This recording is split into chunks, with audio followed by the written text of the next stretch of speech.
Dans cette expérience, nous allons essayer de caractériser une interaction mécanique.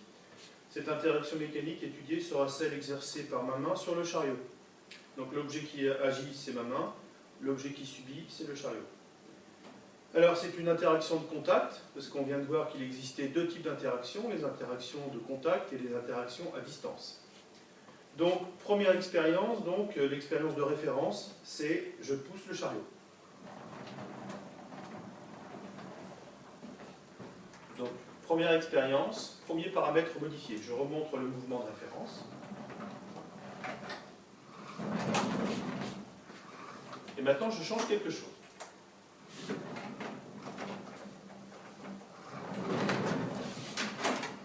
Quel est le paramètre que j'ai modifié? La réponse, c'est la direction. Dans le premier mouvement, je poussais dans cette direction, alors que dans le deuxième, je poussais dans cette direction. Donc, premier paramètre étudié, la direction. Donc, dans cette deuxième expérience, je refais le mouvement de référence.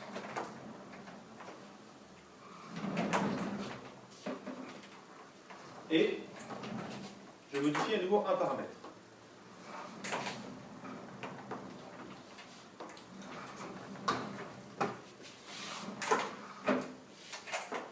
Quel est le paramètre que j'ai modifié dans cette situation? La réponse, c'est le sens. Au préalable, je poussais dans cette direction et ce sens, alors qu'ici, je tirais dans cette direction et ce sens. Donc le sens a été modifié et pas la direction. Troisième paramètre étudié, mouvement de référence.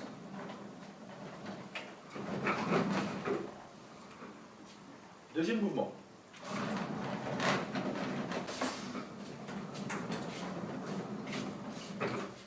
Quel est le paramètre qui a varié? La réponse, c'est l'intensité de l'interaction. On voit bien que dans le deuxième cas de figure, j'ai poussé beaucoup plus fort le chariot que dans le premier cas de figure.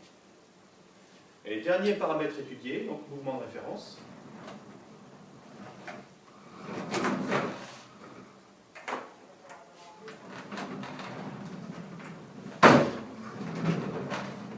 Alors, quel est le paramètre qui a varié dans cette quatrième expérience? La réponse, c'est le point d'application. Dans le premier mouvement, je poussais à partir de ce point d'application. Dans le deuxième, à partir de celui-ci. On voit bien que la nature du mouvement du chariot a été complètement modifiée, puisque au lieu de se déplacer dans un mouvement type rectiligne, il a commencé à faire un mouvement circulaire. Donc, en conclusion, une interaction mécanique est caractérisée par son point d'application, sa direction, son sens et son intensité. Donc 4 paramètres qui doivent vous faire penser à quelque chose que vous avez déjà vu en mathématiques. Point d'application, direction, sens et intensité.